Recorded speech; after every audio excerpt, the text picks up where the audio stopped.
ঢাকা বিশ্ববিদ্যালয় এবং জাহাঙ্গীরনগর বিশ্ববিদ্যালয়ে ইতিমধ্যে ছাত্র সংসদ নির্বাচন হয়েছে এবং জাহাঙ্গীরনগর বিশ্ববিদ্যালয় নির্বাচনের বিষয়ে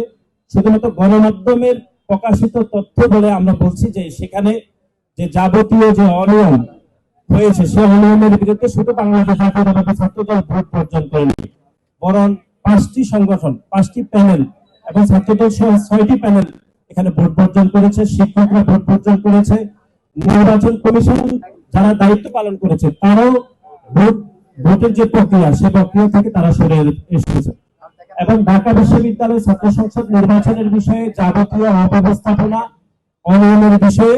আমাদের ছাত্রদলের পক্ষ থেকে খুব দ্রুত সময়ের মধ্যে আনুষ্ঠানিক প্রতিক্রিয়া আমরা জানাবো।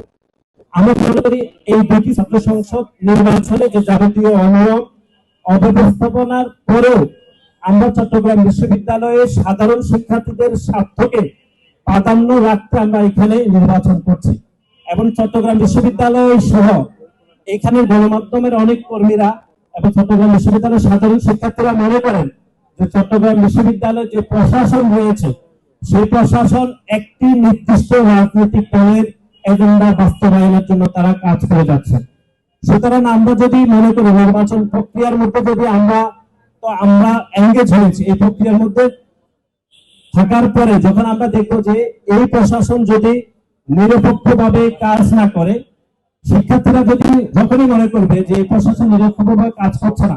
তখন আমরা আসলে অন্য সিদ্ধান্ত নিতে বাধ্য হব। কিন্তু আমরা আবারও বলছি চট্টগ্রাম বিশ্ববিদ্যালয়ের যে প্রশাসন এখন রয়েছে সেই প্রশাসন একটি নির্দিষ্ট রাজনৈতিক দলের এজেন্ডা বাস্তবায়ন করার জন্য তারা বদ্ধপরিকর রয়েছে। সুতরাং নির্বাচন প্রক্রিয়ায় আমরা রয়েছি শুধুমাত্র সাধারণ শিক্ষার্থীদের স্বার্থকে কথা চিন্তা করে। এখন আমরা যদি দেখবো যে তাদের প্রশাসনের কাজ যদি পক্ষপাত পুষ্ট হয়, শিক্ষার্থীরা যদি মনে করে সেটি, আমরা সেই নির্বাচনের বিষয়ে পুনরায় চিন্তা করবো বলে আমরা মনে করি।